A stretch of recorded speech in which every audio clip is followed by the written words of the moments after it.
Il va nous parler donc de cybersécurité et nous l'accueillons avec grand plaisir. Est-ce que tu veux compléter ce que je viens de dire? Tout a été dit, Tout a tout a été été dit. dit. Donc on attend chaleureusement Alexandre d'une seconde à l'autre. Il va apparaître. Oh, regarde, Il est là, il est là. Alexandre. Comment Bien, allez-vous? Bien, je très m'éclipse. bien, et vous-même? Vous nous entendez bien? Vous nous parlez d'où d'ailleurs? Alors là, je suis à mon domicile. Ah oui, Je d'accord. C'est pense très dans mon design, hein? bureau. C'est vachement chouette. C'est un fond virtuel. Il y a une très belle perspective blanche avec un tabouret, etc. C'est très moderne, c'est parfait. Bon, Alexandre, vous venez nous parler de cybersécurité. Nous sommes tout oui, et puis à la fin, on vous posera peut-être des questions avec Philippe Roux, qui est ravi aussi de vous accueillir. On est heureux d'avoir des intervenants comme vous à l'ITES Digital 2020. Et donc, bah, vous avez la parole. Très bien, merci. Donc, j'ai pas besoin de me présenter, je pense. Merci à vous, Philippe et David. Donc aujourd'hui, l'objectif pour moi, c'est de faire un éclairage particulier sur la plateformisation de l'économie. Alors, de voir comment elle débouche ou pas sur la plateformisation ou la cloudification du système d'information de l'entreprise. Slide suivante, s'il vous plaît. Alors en fait, la plateformisation ou la transition vers ce qu'on a appelé l'entreprise plateforme, bon, clairement, c'est un pilier de l'économie digitale, hein, il y a aucun doute là-dessus. Les géants de cette nouvelle économie, vous les connaissez, c'est les GAFAM, et c'est grâce à eux aussi qu'on a aujourd'hui aussi cette possibilité de se voir et de se parler. Ce sont aussi les champions de la disruption digitale, donc on va parler bien sûr des Netflix, Airbnb, Uber, etc. Ils ont répondu depuis très longtemps à certains défis et à cette question. Leur succès repose essentiellement sur un business model qui est orienté écosystème et soutenu par des plateformes technologiques qui sont, je dirais, à l'échelle planétaire. Alors bien entendu, à l'échelle d'une entreprise française, même internationale, ça peut paraître un petit peu démesuré, mais de nombreux économistes s'accordent à dire aujourd'hui que si on veut véritablement plateformiser de façon totale ou partielle une entreprise, on doit prendre en compte en fait l'écosystème dans lequel il s'organise. En l'occurrence, les plateformes ne sont rien moins que le fondement d'une nouvelle création de valeur qui est quadripartite. Donc il y a quatre piliers. Il y a bien sûr les producteurs, les consommateurs que nous sommes, les contributeurs et les opérateurs de la plateforme. Sachant que pour certains, certains assurent trois des rôles que je viens d'évoquer. Slide suivante, s'il vous plaît. Alors bien sûr, il y a des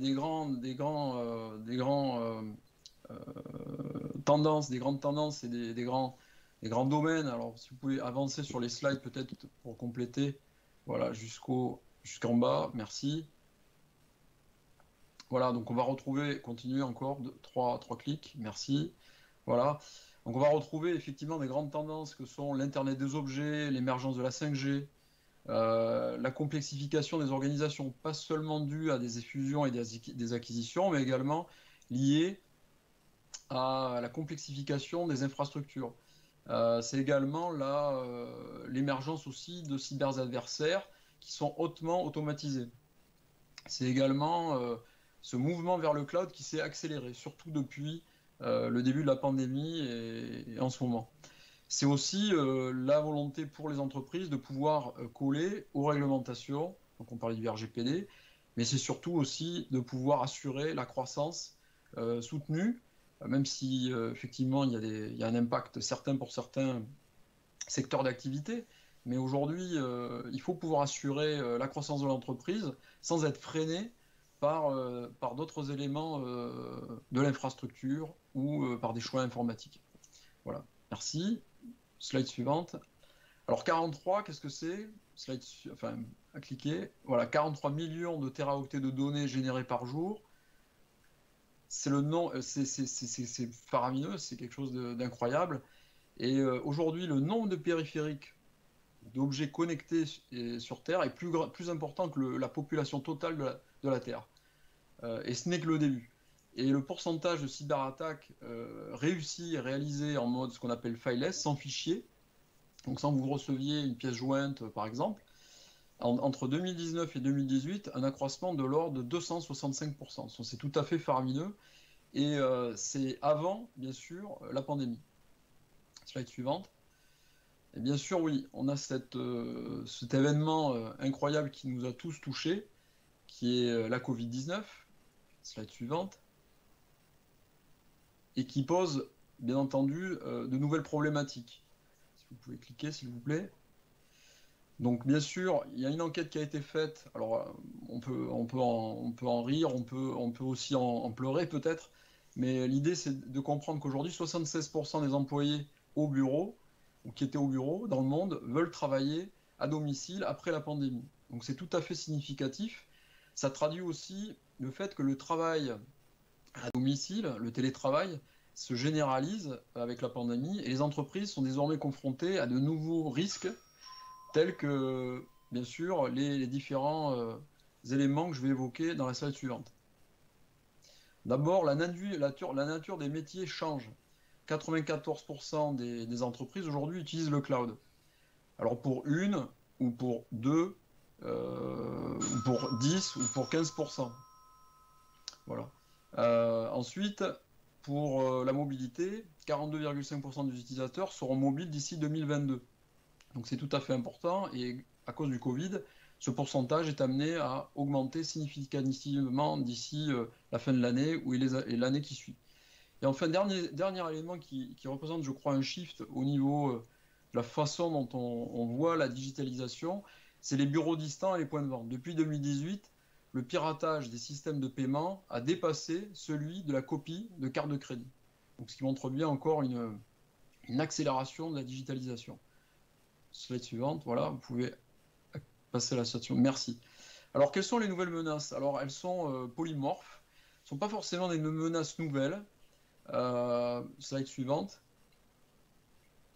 On revient rétrospectivement sur 2019. C'est un rapport qui avait été publié par l'ANSSI et qui démontrait déjà en 2019 la prééminence des rançongiciels, alors les ransomware, qui visaient particulièrement les collectivités territoriales, la santé déjà, les offreurs de services IT. C'était déjà une année qui était déjà record. Slide suivante. Alors, comment voir 2020 finalement face aux cyberattaques en 2020?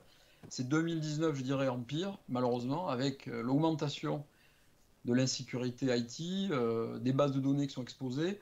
Avant la Covid, au premier trimestre 2020 déjà, on avait la quantité de données exposées avait déjà progressé de 273% par rapport à l'année précédente, ce qui est tout à fait faramineux. Si vous pouvez cliquer, s'il vous plaît. La cybercriminalité donc a explosé durant la pandémie, ça c'est un secret pour personne. Pour exemple, la plateforme publique cybermalveillance.gouv, qui s'adresse plutôt à des PME et à des particuliers, a vu sa fréquentation augmenter de l'ordre de 300%. Donc on est sur malheureusement une année qui va être sombre. Il ne nous reste plus qu'un mois à finir, mais qui est relativement sombre, avec un mois de novembre qui a particulièrement impacté les entreprises françaises, où on estime que par exemple le ransomware Ryuk a impacté aux environs de 60 millions d'euros les entreprises françaises. Slide suivante. Voilà, donc ça c'est juste un exemple, hein, 35 pays en 8 heures, si vous pouvez cliquer s'il vous plaît. Il y a 25 applications, donc ce qui est très important aujourd'hui, c'est de connaître vos ennemis. Pour connaître vos ennemis, il faut absolument avoir de la visibilité, une visibilité globale et un contrôle total. Bien sûr, on ne peut pas viser le 100%, ça serait illusoire et idéaliste, mais on peut essayer de s'en rapprocher. Aujourd'hui, oui, next. Si on regarde la physionomie d'une attaque, une grosse partie des attaques qui ont été menées cette année, en particulier sur les entreprises françaises, ont comme vecteur principal l'utilisateur, qu'il soit en télétravail ou dans l'entreprise. Un utilisateur compromis, c'est d'abord du hameçonnage, du phishing par email, et ça débouche derrière, bien sûr, sur des dégâts graves pour l'entreprise avec mouvement latéral. des objectifs qui ne sont pas à exécution immédiate, parfois différés, avec exfiltration de données, demande de rançon, une paralysie finalement du système d'information. Next. Donc ça, c'est un exemple de Ryuk, hein, donc le type de message que certains malheureusement ont pu voir sur certains systèmes de leurs entreprises, où finalement le ransomware a chiffré les données, même de sauvegarde des entreprises, donc une grosse difficulté pour pouvoir restaurer le service. Prochaine slide, s'il vous plaît. Alors, ce qui est essentiel, bien sûr, dans la phase post-attaque, c'est effectivement de collaborer, où là, effectivement, le rôle des agences comme l'ANSSI, des dispositifs comme cybermalveillance.gouv sont vraiment importants, une collaboration publique-privée, les retours d'expérience, que ce soit les bonnes expériences, pour ceux qui arrivent à bien se protéger, les mauvaises, puisqu'on apprend toujours de ces erreurs, et bien sûr se rapprocher d'experts et de spécialistes en avance de phase, et pas uniquement suite à une attaque qui aurait été même limitée en dommages. Mais avant de venir à essayer de corriger ce qui n'a pas fonctionné, essayons peut-être de corriger ça en amont. Slide suivante. Donc la codification du système d'information, c'est quoi véritablement le problème?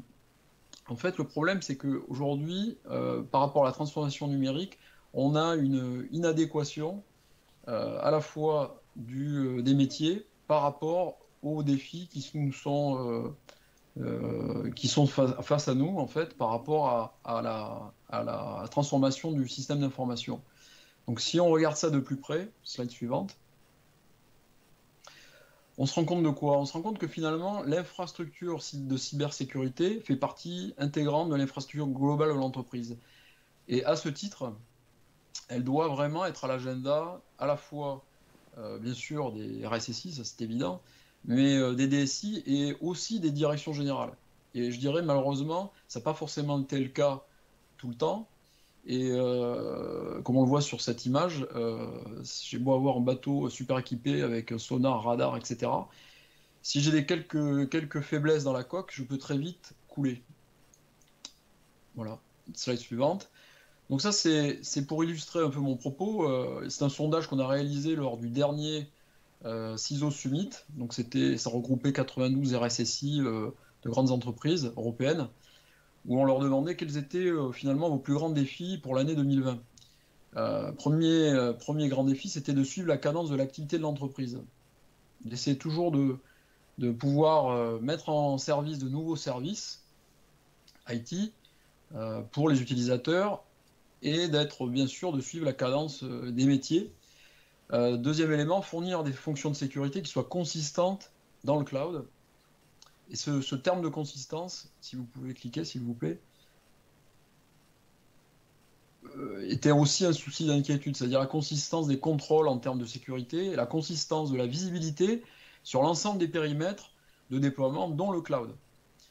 Alors ces priorités n'ont pas fondamentalement changé par rapport à la pandémie. Vous pouvez faire next s'il vous plaît. Si ce n'est que la consistance, elle, reste quand même un élément clé, et le contrôle et la visibilité aussi. Il y a juste une repriorisation par rapport à un impératif qui était de pouvoir délivrer à distance les services aux employés qui travaillent en télétravail et de pouvoir assurer leur sécurité. On a vu que ô combien c'était compliqué de pouvoir assurer ces services dans de bonnes conditions. Prochaine slide. Alors, à quoi sont confrontés aujourd'hui les SOC et les analystes qui sont derrière les systèmes pour pouvoir analyser les innombrables alertes qu'ils reçoivent? Aujourd'hui, il y a beaucoup trop d'alertes. Une entreprise du Fortune 100, alors c'est une moyenne encore une fois, reçoit à peu près 174 000 alertes par semaine, ce qui représente, je dirais déjà un volume d'alertes relativement significatif. On peut aller jusqu'à 500 000, voire 1 million d'alertes pour certaines entreprises du CAC 40. Le problème ici, c'est le manque de temps. C'est que toutes ces alertes ne sont pas générées par un seul outil, sont générées par N produits différents. Donc derrière, le contexte qu'on peut en tirer est relativement limité. Pour les meilleurs élèves, les investigations sur les cyberattaques peuvent aller à minima à 4 jours, ce qui est déjà très très court, mais ça peut aller jusqu'à 200 jours. Ça peut être plus, mais on a vu assez régulièrement des difficultés pour trouver le patient zéro, pour remonter sur effectivement quels sont les activistes ou les systèmes ou l'étendue des dégâts dans l'entreprise. Donc souvent les entreprises ont tendance à plutôt faire un shutdown, à arrêter la totalité de leur système d'information parce qu'elles ne sont pas en mesure de réaliser l'étendue des dégâts et potentiellement l'étendue des données qui ont été potentiellement exfiltrées. Slide suivante. Donc la cybersécurité, aujourd'hui, oui, c'est un peu comme un avion de chasse un petit peu en surchauffe. Slide suivante. Et là, ce qui est intéressant, c'est de voir un petit peu l'écosystème cyber aujourd'hui. C'est quoi? C'est pratiquement 4000 entreprises, c'est 4000 produits. Alors qui répondent à des besoins forcément spécifiques, différents, etc. Mais aujourd'hui, on n'a pas ce phénomène, par exemple sur les bases de données ou sur d'autres types de produits où un niveau de maturité est arrivé. Là, on est quand même encore dans une jungle de produits qui sont peu automatisés, peu intégrés les uns avec les autres. Ça, c'est un véritable problème. Slide suivante. Donc aujourd'hui, si on veut véritablement relever le défi qui est face à nous, et qu'on veut permettre à cette plateformisation de l'IT de se faire correctement, en même temps qu'elle est nécessaire pour permettre au métier de suivre la cadence, on ne peut pas combattre des machines uniquement en étant en ayant des humains de l'autre côté. Il faut qu'on se fasse aider. Donc l'automatisation, le cloud computing, le machine learning sont des éléments clés. Et donc ça, c'est pas moi qui le dis, c'est notre fondateur, Nierzuk. Et je crois que c'est tout à fait vrai. Et plus ça va aller, on aura toujours un coup de retard, c'est un peu comme aux échecs. Si on ne met pas de l'automatisation et de l'intelligence artificielle, du machine learning, il sera très compliqué de pouvoir relever ces défis. Slide suivante. Alors aujourd'hui, le cloud est un formidable stimulateur en termes de modernisation des applications. Je dirais qu'avec la Covid, le phénomène s'est accéléré, donc ça a permis effectivement d'aller encore plus rapidement, plus vite. Mais en même temps, ça ne gomme pas les challenges qui sont derrière. C'est-à-dire qu'aujourd'hui, les entreprises migrent certaines applications, pas toutes, vers le cloud. Mais par exemple, pour ce qui est de la containerisation, qui permet en fait d'avoir la création de microservices, etc., une sur deux. Donc peut-être que ce phénomène va s'accélérer. Et pour ce qui est ce qu'on appelle du serverless, où là on va rentrer dans un niveau d'abstraction encore plus petit, où on va être au niveau de la fonction. Seulement 2 entreprises sur 10 aujourd'hui utilisent du serverless en 2020. Donc on pense aussi que ces phénomènes vont s'intensifier dans les prochaines semaines, dans les prochains mois.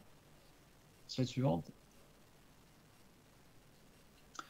Alors ça, c'est un point que je souhaite vraiment, sur lequel je souhaite insister, c'est le modèle de responsabilité partagée par rapport à tout ce qui est données et responsabilité partagée dans le cloud. Aujourd'hui, les cloud service providers sont responsables de la sécurité du cloud. Ils fournissent un stack avec des processeurs virtuels, de la mémoire, du stockage virtuel pour que vous puissiez exécuter des machines virtuelles pour exécuter vos applications, mais ils ne sont pas responsables de la sécurité dans le cloud. Donc tout ce qui va se passer, toutes ces interactions au niveau des utilisateurs, de la donnée, etc., reste de la responsabilité de l'entreprise. Alors certes, il y a quand même des tentatives pour fournir un minimum de sécurité au niveau des cloud service providers, mais quand on commence à être multi-cloud dans sa stratégie, ça commence à être forcément plus compliqué. Et il y a aussi une question de neutralité. Slide suivante. Donc aujourd'hui, on est confronté effectivement à une progression de la digitalisation, ce qui est une formidable opportunité. Il ne faut pas oublier aujourd'hui que d'ici 2023, je crois que c'est déjà aussi le cas aujourd'hui, hein, même si on se voile un peu la face, 99% des problèmes rencontrés dans le cloud sont de la faute des clients eux-mêmes. C'est-à-dire aujourd'hui, 23% des entreprises ont des VM hébergés dans le cloud qui ne sont pas patchés, ou 32% ont des configurations qui sont à risque, c'est-à-dire qu'ils déploient des instances dans le cloud qui ne sont pas forcément configurées correctement et qui sont automatiquement, j'allais dire, exposées nativement à des attaques. Slide suivante. Alors, est-ce que le cloud est-il le futur de la cybersécurité, ou on pourrait aussi inverser la question, est-ce que la cybersécurité est le futur du cloud? Je pense que c'est un peu les deux. C'est-à-dire que si on veut véritablement, j'allais dire, accompagner la transformation digitale suite effectivement à l'accélération à laquelle on est confronté avec la pandémie, il faut aussi que les services de sécurité soient aussi délivrés à partir du cloud. C'est la clé. Prochaine slide, s'il vous plaît. Donc là, l'approche, une approche nouvelle, je dirais, nécessaire, où il va falloir en fait faire converger à la fois la plateforme au sens système d'information et la plateforme au sens information au niveau des métiers. Et dans ce cadre-là, c'est clair que le cloud, alors pas uniquement public, hein, le cloud privé, doit être et peut être le centre de gravité qui peut permettre justement cette agilité. En même temps, il faut que les directions générales soient beaucoup plus impliquées dans ces phénomènes de transformation, pour y inclure aussi ce que j'appellerais moi le security by design, c'est-à-dire qu'on ne soit pas uniquement dans une approche où on regarde uniquement les applications, mais qu'on regarde aussi la sécurité qui doit être partie intégrante dès le départ. Slide suivante. Donc, pour vous aider un petit peu dans cette démarche, je vais citer 4 grands principes. Le premier principe, si vous pouvez cliquer s'il vous plaît.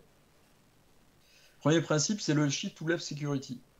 Ça veut dire quoi? Ça veut dire qu'aujourd'hui, ma recommandation, c'est d'investir, si possible, 80% de vos efforts en matière de cybersécurité dans ce domaine. Pourquoi? Parce qu'aujourd'hui, beaucoup plus facile d'intervenir au niveau DevOps dans la sécurisation et l'analyse, l'audit en termes de sécurité du code au moment où il est créé, au moment où il est conçu, plutôt que d'essayer de sécuriser des applications qui sont déjà existantes et qui sont forcément qui n'ont pas eu ce security by design. Donc ça, c'est le premier principe. Deuxième principe, c'est d'implémenter le Zero Trust et de l'implémenter partout, pas uniquement dans les périmètres historiques que nous connaissons. C'est ce qu'on voit sur ce slide avec le château fort. Tous les périmètres, le cloud en fait partie, mais également toute la partie OT, IoT. Les fournisseurs aussi sont souvent malheureusement des sources indirectes d'attaque. Donc aujourd'hui, la mise en place de multifacteurs au niveau de l'authentification, la mise en place d'une vraie stratégie Zero Trust va vraiment être à l'agenda des DSI et des RSSI. Troisième principe, c'est augmenter le socle de sécurité de base. Qu'est-ce que ça veut dire? Ça veut dire que on voit bien aujourd'hui, on l'a vu dans la slide sur le nombre de sociétés cyber, il faut réduire la fragmentation des fournisseurs, pas uniquement parce qu'on fait des économies en termes de coûts, mais parce que c'est aussi meilleur pour la posture de sécurité de l'entreprise. Ça permet d'avoir une meilleure corrélation des événements entre les différentes parties, les différentes solutions qui interviennent dans la sécurisation des différents périmètres. Ça permet aussi d'accélérer la vitesse d'adoption de nouvelles fonctionnalités et la vitesse de mise à jour. Donc ça, c'est le troisième grand principe. Et le quatrième grand principe, alors là, c'est assez... c'est une image, hein, bien sûr. Les équipes sécurité sont représentées par la voiture de police. On voit bien aujourd'hui qu'on a une difficulté, un manque de talent ou de formation sur les services cloud publics. Et d'un autre côté, on a une incapacité aussi à répondre aux incidents impactant les applications données dans le cloud. À un moment donné, il va falloir faire converger les équipes SecOps et DevOps pour qu'elles puissent collaborer. Slide suivante. Et donc là, on arrive au quatrième grand principe, c'est effectivement l'adaptation DevOps, SecOps, où finalement l'automatisation, l'orchestration et la conception doivent être, j'allais dire, interdépendantes et intégrées dans un workflow qui est global. Alors bien sûr, ce n'est pas simple, je ne dis pas que c'est simple, mais en même temps, c'est aujourd'hui, c'est le monde dans lequel on est confronté. Donc l'adaptation DevOps SecOps fait partie du quatrième grand principe. Slide suivante, ma conclusion. Maintenant, si vous voulez implémenter tout cela, j'allais vous dire, c'est pas simple, mais en même temps, ça peut être aussi très simple. Aujourd'hui, on est dans un mode de fonctionnement où on est dans un mode très réactif, alors qu'on veut être proactif. Alors, essayons de ne pas donner un coup d'avance à chaque fois aux cyberadversaires. Aujourd'hui, c'est le cas. On s'est fait prendre la main dans le sac, on s'est pris les pieds dans le tapis plusieurs fois. Mais on continue à reproduire les mêmes erreurs que par le passé. Donc, clairement, la plateformisation du système d'information, c'est-à-dire sa recomposition sous forme de plateforme, est vraiment, au niveau SI, off ou on-premise, et je crois inéluctable. Mais les super pouvoirs qu'elle donne à l'entreprise pourraient aussi conduire à un chaos.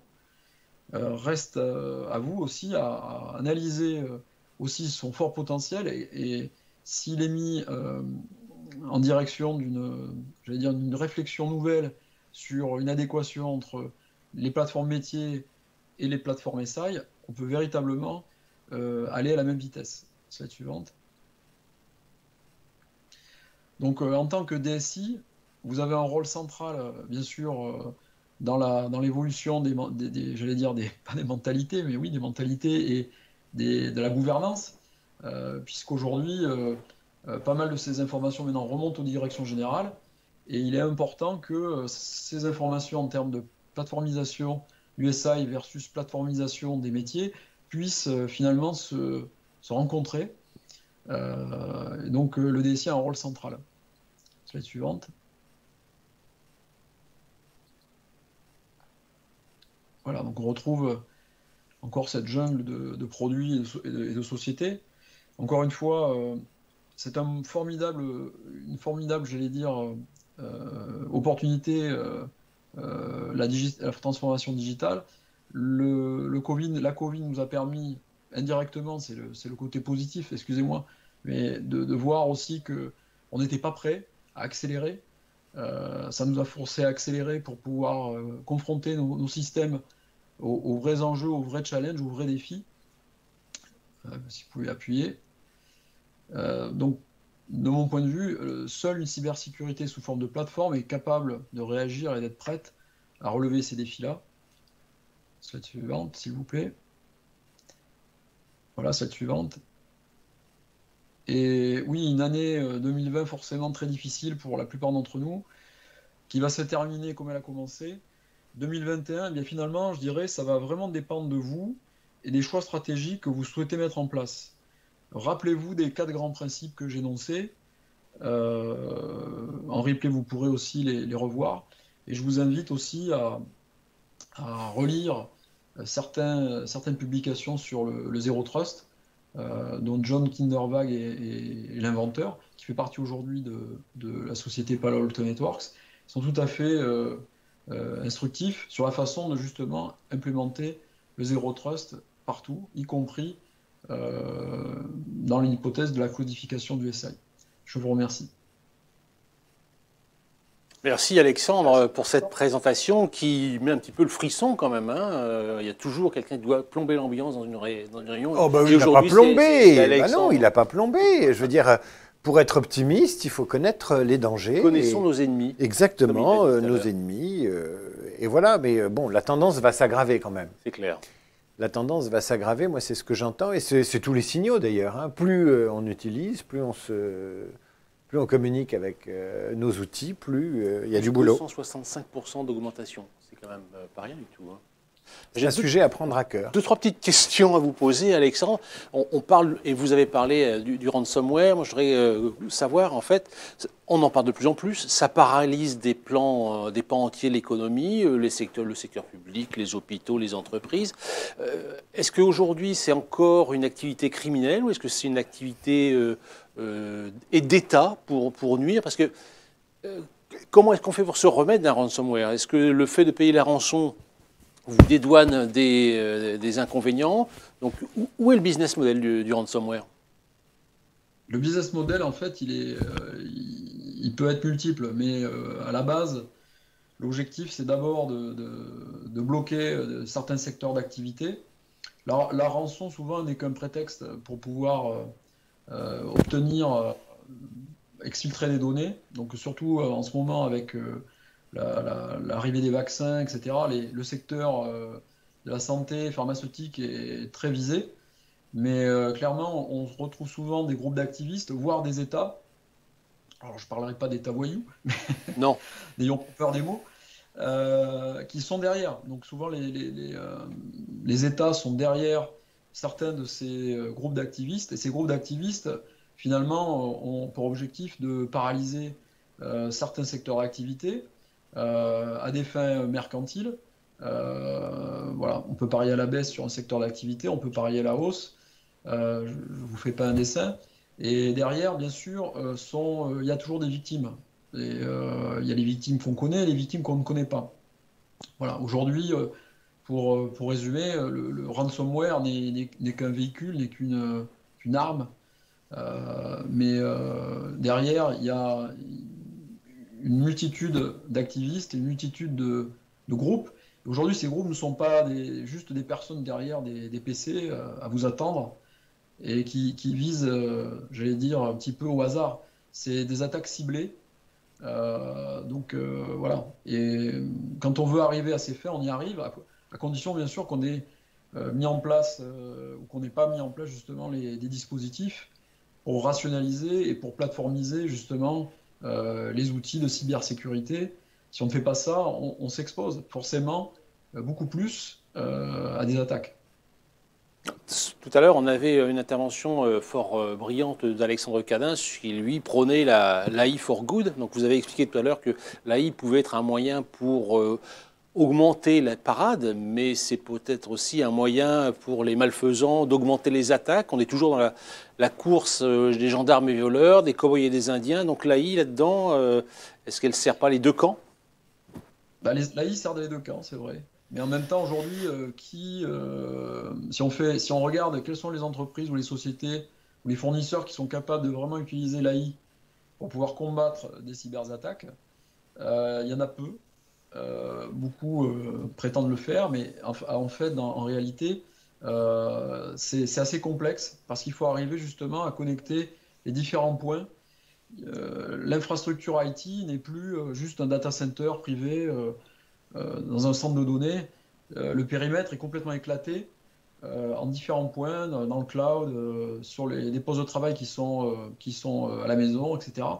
Donc il faut arriver à connecter ces différents points et tous les signaux faibles pour pouvoir avoir finalement une vue globale et pouvoir réagir derrière avec effectivement de l'AI. Voilà, aujourd'hui, malheureusement, tous les systèmes aujourd'hui ne permettent pas de faire ça. Et si on fait de l'AI par silo, c'est comme si on avait plusieurs cerveaux. On ne va pas y arriver non plus. Donc il faut qu'à un moment donné, il y ait un cerveau global, si je puis dire, qui soit capable de pouvoir justement connecter les différents points et de prendre les bonnes décisions et d'absorber. On parlait des 174 000 attaques en moyenne par semaine. Voilà, alertes par semaine. L'idée, c'est de pouvoir concentrer les êtres humains que nous sommes sur les signaux les plus importants et les plus critiques et laisser gérer l'AI, le tout venant, et pouvoir trier justement et pouvoir dégrossir le maximum d'alertes pour se concentrer sur les plus critiques, les plus stratégiques. Alexandre, est-ce qu'on a une idée est-ce que ça se chiffre, les investissements des entreprises en matière de cybersécurité? Est-ce qu'il y a un budget à part ou est-ce que finalement c'est noyé dans tout un tas d'autres dépenses? Alors ça dépend un petit peu de la taille de l'entreprise. Je dirais que chez les grandes entreprises, c'est un sujet qui a complètement été, qui est depuis longtemps quand même relativement bien appréhendé, même si, j'allais dire malheureusement, je prends un terme anglais, mais good enough, c'est-à-dire on peut considérer que ce que j'ai déjà est suffisant. Et donc, j'allais dire, les budgets souvent arrivent beaucoup plus vite une fois que l'attaque a eu lieu. Subitement, on voit des budgets qui se libèrent. Hein. Ça veut dire Voilà, qu'en ce moment, ça veut dire que pour l'instant, il n'y a pas de calcul de ROI, comme on dit. Je pense que ça vient de plus en plus et que par le fait de la pandémie, comme il y a eu une accélération des attaques, il y a une prise de conscience au niveau des directions générales qu'il faut prendre en compte cet aspect ROI et remettre, j'allais dire, en première ligne les problématiques de cybersécurité. Ça devient presque un risque plus important que le risque naturel, presque. Donc voilà, ça doit être au centre de la politique et de la gouvernance de l'entreprise. Si ça ne l'est pas, je pense que c'est une grave erreur. Ça doit être au centre de la gouvernance, ça c'est clair. Et culturellement, on n'observe pas vraiment de changement. Enfin, je veux dire, les salariés des entreprises ne se sentent pas dépositaires de la sécurité. Globalement, ils le délèguent, comme toujours, à l'informatique et à l'étage du dessus ou du dessous. C'est vrai, mais je crois qu'il y a pas mal d'initiatives qui ont été menées par l'ANSSI, par cybermalveillance.gouv, pour justement sensibiliser. Il y a eu des kits, etc. Alors, bien sûr, il y a des spots, c'est pas suffisant, forcément, c'est jamais suffisant. Mais je crois qu'on l'a compris, le premier vecteur d'attaque, c'est qui? C'est vous, c'est moi. D'accord? On est les premiers vecteurs d'attaque. C'est ce que Le disait mouvement Laurent latéral, avant qu'il se produise, il passe d'abord par un hameçonnage.